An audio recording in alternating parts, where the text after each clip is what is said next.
Các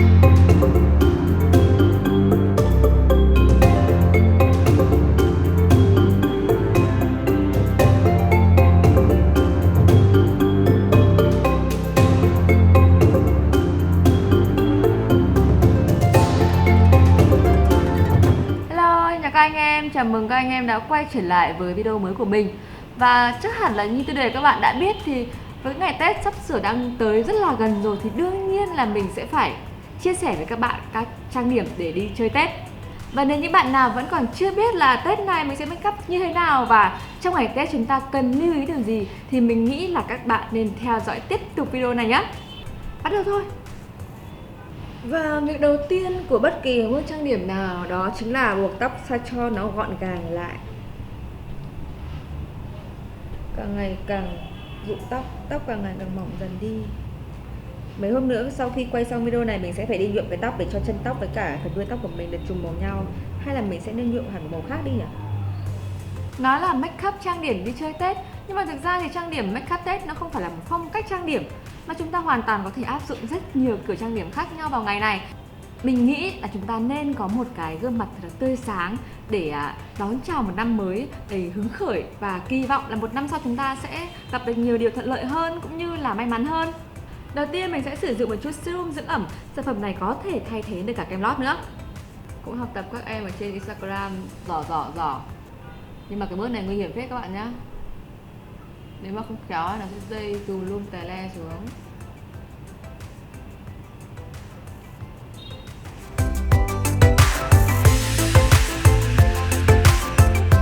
Tết ở vùng Bắc thì khá là lạnh nên là các bạn càng phải lưu ý về việc chăm sóc da cũng như là dưỡng ẩm cho làn da để da có thể đầy đủ độ ẩm cho make up khi trang điểm chúng ta sẽ không bị mốc. Sau khi sử dụng serum này xong thì mình sẽ tiến hành tới bước kem nền. Đây là một loại kem nền mới của Luster. Nó cũng có cái đầu như là giống sản phẩm serum vậy. Học trên mạng thì mình cũng để ra đây cho nó là giỏ lên như là cái sản phẩm serum vừa nãy của mình ấy. Thế nhưng mà mình khuyên các bạn là không nên dùng bước này bởi vì là cái kem nền của mình ấy, khi mà dây ra thì rất khó để có thể tẩy. Sản phẩm mình đang sử dụng thì theo như quảng cáo nó sẽ có độ kiềm dầu khá là tốt và sau khi mình apply ra thì sẽ tạo một cái tính chất là một lớp nền lì ở trên làn da chứ không phải là một lớp nền bóng.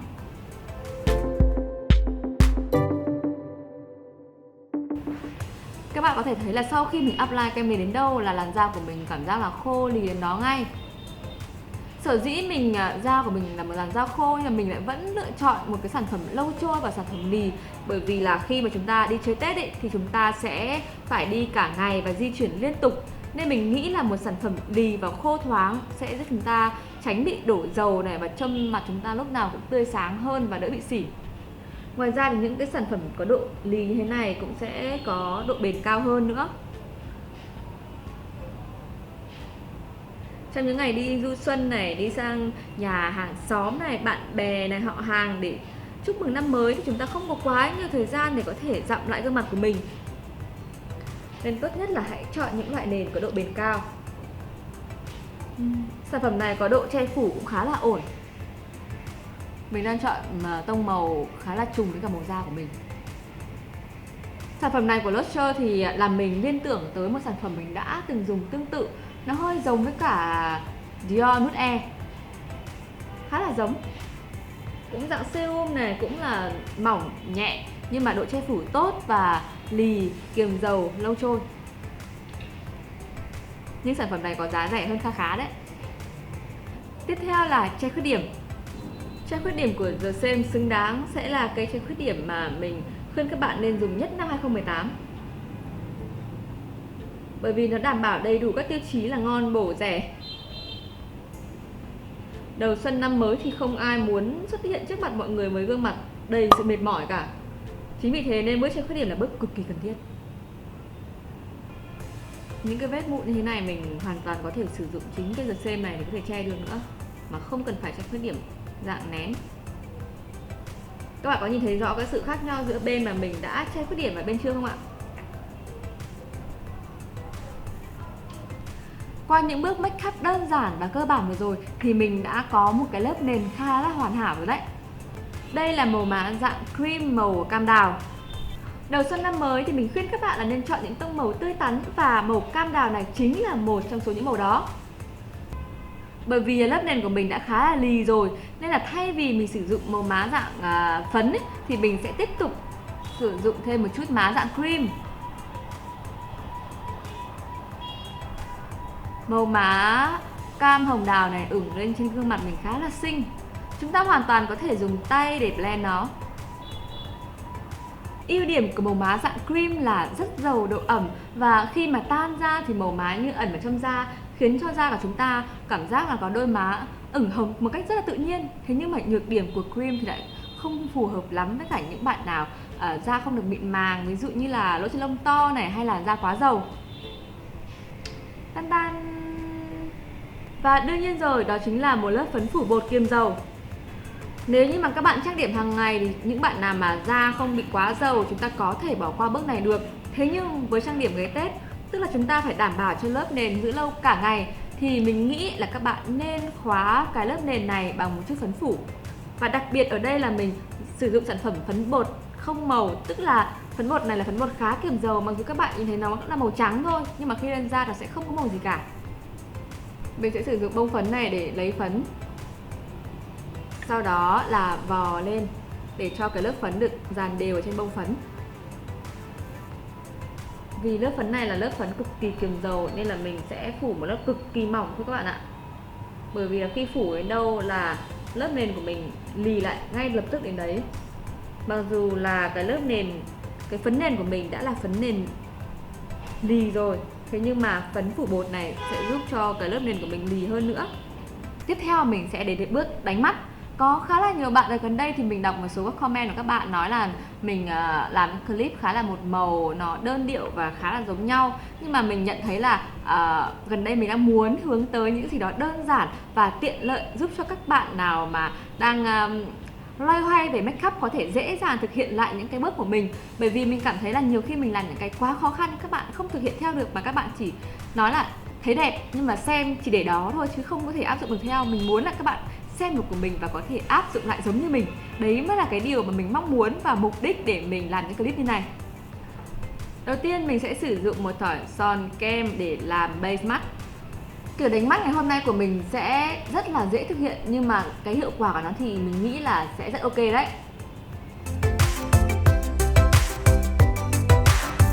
Và các bạn nhớ là khi các bạn áp dụng cái việc là sử dụng son để làm base mắt thì mình nên sử dụng những cái son thỏi mà nó có độ mềm mượt này, độ bóng một chút, hoặc là những dạng son kem nhưng mà là son kem velvet các bạn nhé. Chúng ta không nên sử dụng những son kem lì hay là những thỏi son quá lì để làm base mắt, bởi vì như vậy rất là khó tan và độ bám của màu mắt đây trên mắt của mình cũng sẽ bị kém hiệu quả hơn.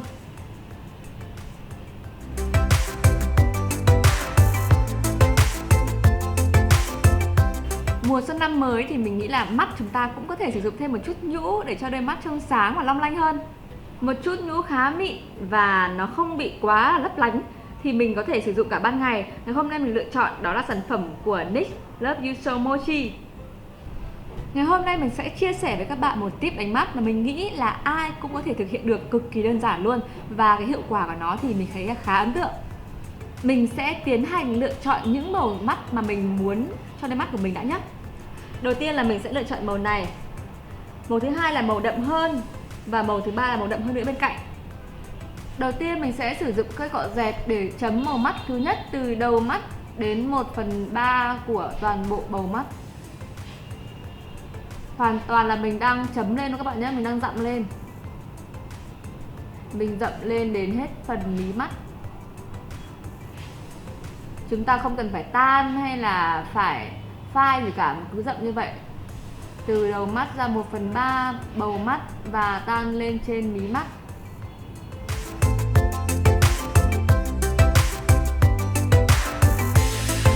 Mắt dưới cũng vậy, chúng ta sẽ dặm từ đầu mắt vào 1/3.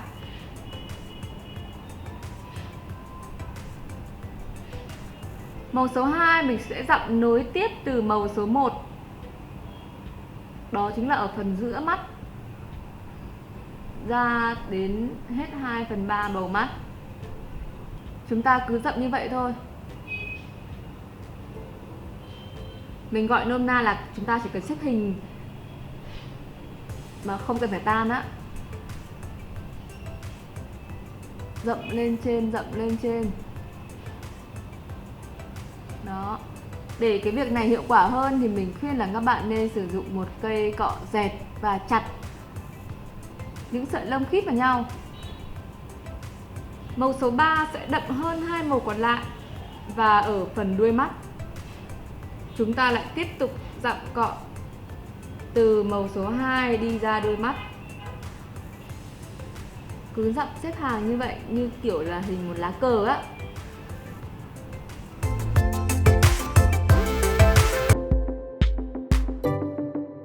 Các bạn nên mua những cây cọ blend để chúng ta có thể tan được màu mắt hòa vào nhau một cách dễ dàng hơn. Bây giờ chúng ta sẽ sử dụng cây cọ này để tan tất cả các màu mắt này vào nhau. Đầu tiên là màu số 1 và màu số 2 này. Đó, chúng ta sẽ tan ranh giới giữa hai màu. Bên này cũng vậy, tan ranh giới giữa hai màu vào nhau. Đó, các bạn đã thấy là hai màu đã dễ dàng blend vào nhau rồi. Đó, tiếp theo là ở phần trên chúng ta tan để cho cái phần ở bầu mắt được tan hơn. Đó, bên này cũng vậy. Đó, phần trên đã tan rồi. Đó, với cây cọ tan là chúng ta cứ đưa cọ thật nhẹ nhàng. Đó, vậy là mình đã có thấy là cái phần đầu mắt đã khá đẹp rồi. Tiếp tục bây giờ mình sẽ tan màu số 2 và màu số 3 vào nhau. Đó, bên này cũng vậy, tan màu số 2 và màu số 3 vào nhau. Đó, sau đó bắt đầu tan cái phần rìa của hốc mắt này để cho tan hơn. Các bạn có nhận thấy là cái hiệu quả của nó cũng khá là lợi hại đúng không ạ? Nhìn màu mắt của mình không tệ chút nào cả. Nhưng mà các bạn nhớ lưu ý là cái kiểu mà mình đang dạy đây chúng ta sẽ chỉ áp dụng được hiệu quả nhất khi mà chúng ta sử dụng những màu mắt có nhũ. Một cây bút dạ sẽ rất lợi hại cho những bạn mới học make up. Mình nghĩ là với kiểu make up lúc ngày Tết này thì mình sẽ kèm cái liner ngang ngang ở trong cho mắt của mình được hiền một chút xíu.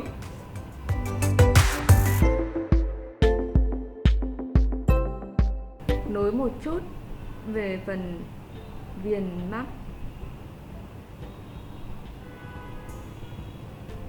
Nâng một chút xíu đầu mắt lên bằng việc kẻ đầu mắt nữa. Phần giữa mình sẽ không can thiệp vào.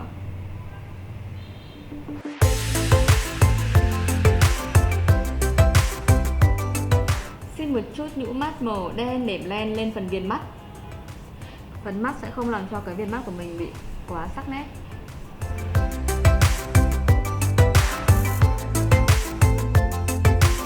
Vì mình đã kẻ một đường liner khá là dài nên là mình muốn là cái mí mắt của mình cũng dài lên một chút xíu để cho cả cái mắt của mình tổng thể nhìn cảm giác dài hơn và to hơn. Chúng ta sẽ bắt đầu kẻ một cái đường đen mờ mảnh từ chính phần mí mắt này kéo dài ra hất thật phai.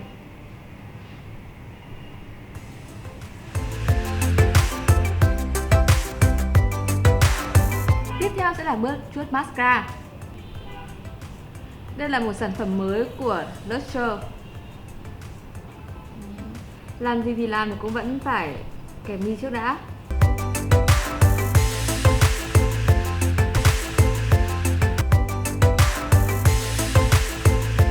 Các bạn sẽ nhìn thấy đây là bên mình đã chuốt mascara này, còn đây là bên chưa. Phần mắt thì đã hoàn thành rồi. Lông mày này các bạn thấy là phần lông của mình khá là nhiều và dày. Nhiều bạn còn hỏi mình là mình đi phun thêu lông mày ở đâu nữa, nhưng mà thực tế đây là hoàn toàn là lông mày thật của mình. Thế nhưng mà dày như này nhưng chúng ta vẫn cần phải chỉnh sửa một chút xíu. Đây là một sản phẩm kẻ lông mày dạng cushion.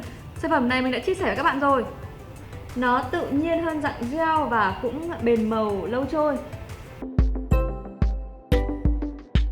Sau đó mình sẽ chuốt mascara lông mày để định hình và đổi màu của lông mày. Vậy là mình đã vừa hoàn thành xong lông mày bên này. Bây giờ chúng ta sẽ tiếp tục chuyển sang để hoàn thiện nốt bên này nhé. Ok, vậy là nhìn gương mặt mình khá là hòm hòm rồi đó. Chúng ta sẽ bổ sung nốt phần son môi nhé. Nghĩ đến mùa xuân là chắc chắn là chúng ta sẽ nghĩ ngay đến một cái tông màu rất là nổi bật, đó chính là màu đỏ. Nên là trong cái make up look này mình cũng rất là muốn được sử dụng màu đỏ trên môi của mình.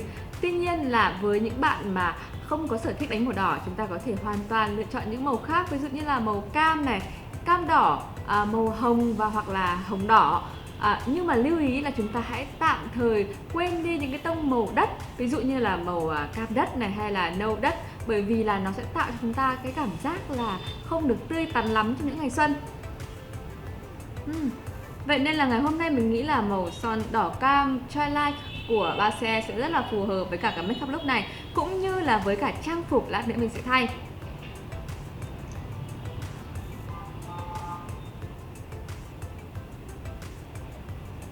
Nếu như các bạn còn nhớ thì năm ngoái mình đã làm makeup look Tết với cả Quách Phương, em gái của mình, nhưng mà năm nay thì mình sẽ làm một mình thôi. Các bạn có muốn gặp lại Quách Phương trong các video tiếp theo không? Thì chúng ta hãy vote ở dưới nhé.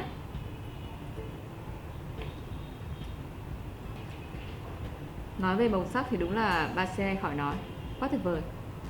Còn về chất thì hơi được cái nọ bù cái kia.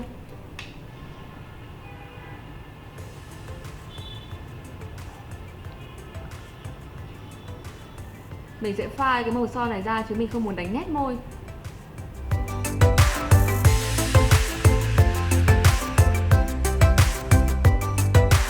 Sau đó mình sẽ sử dụng một lớp son tint ở trong lòng môi để cho môi trở nên căng mọng hơn.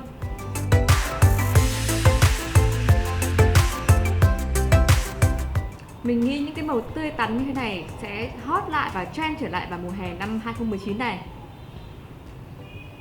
Sao? Tươi tắn quá rồi, nhưng mà mình nghĩ là cảm thấy mình vẫn còn thiếu một cái gì đấy. Mình sẽ thêm một chút bronzer vào phần xương quai hàm và hai bên sống mũi.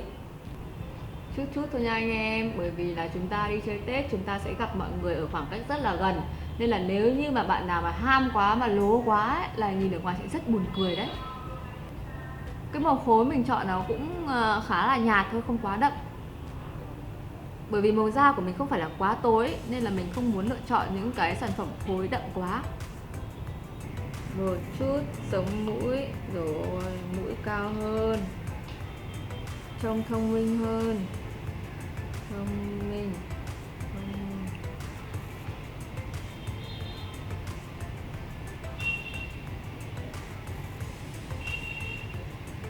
Ôi dồi ôi, Tết nhà xinh quá rồi ạ, xinh tuyệt vời.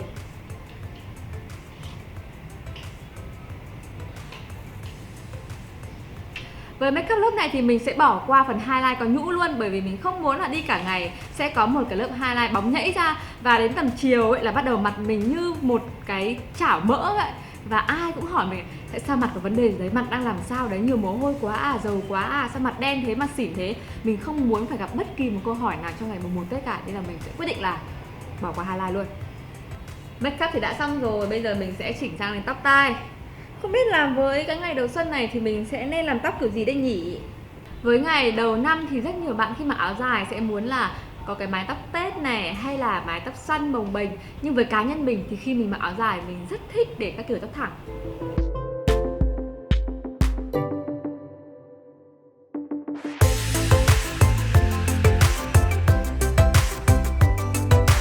Sau khi đã là tóc thẳng xong thì mình nghĩ là mình sẽ buộc nửa phần tóc này ra phía sau một gọn gàng hơn, trông cho nó kiểu nhẹ nhàng thanh lịch, kiểu hiền hiền ấy.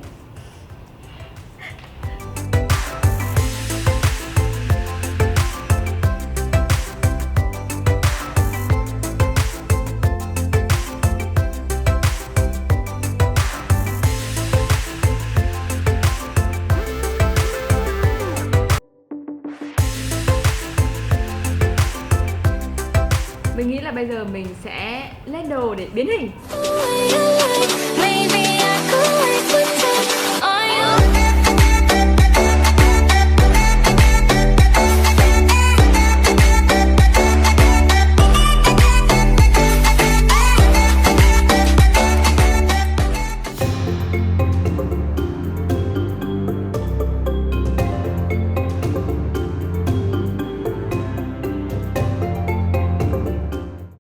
Cái năm 2019 này thì không phải là mê tín đâu, nhưng mà mình có xem một số những cái thông tin trên mạng ấy thì bảo là đây sẽ là một năm khá là ổn cho năm Tân Mùi.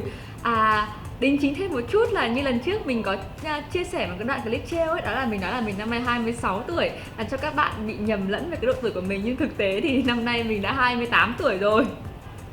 Dạo gần đây thì mình có đọc một số status của mọi người ở trên mạng nói về việc là mọi người không thích Tết, và mọi người nêu ra một số những cái lý do, ví dụ như là Tết làm cho mọi người bị thay đổi cái giờ giấc sinh hoạt này, nó làm mà trì trệ công việc của mọi người. Tết là cái lúc để chúng ta nghỉ ngơi này, chúng ta sum họp gia đình, chúng ta được làm những điều gì chúng ta yêu thích và chúng ta được hưởng trọn vẹn một cái kỳ nghỉ lễ thật là thoải mái. Mình nghĩ đây là phải tận hưởng Tết chứ không phải là chúng ta đang hành xác chúng ta với cái Tết, đúng không ạ? Nên là mình chúc cho các bạn, dù các bạn đang sống ở trong hoàn cảnh như thế nào, cuộc sống ra làm sao, nhưng vẫn luôn luôn có một cái Tết thật là hạnh phúc và đầm ấm. Và hãy nhớ là dù có ăn Tết như thế nào, ăn thật nhiều bánh chưng hay là nhiều xôi, nhiều măng, thì cũng nhớ là đừng có quên xem các clip của mình để có thể giúp cho các bạn xinh đẹp hơn trong những ngày du xuân nhé. Happy New Year!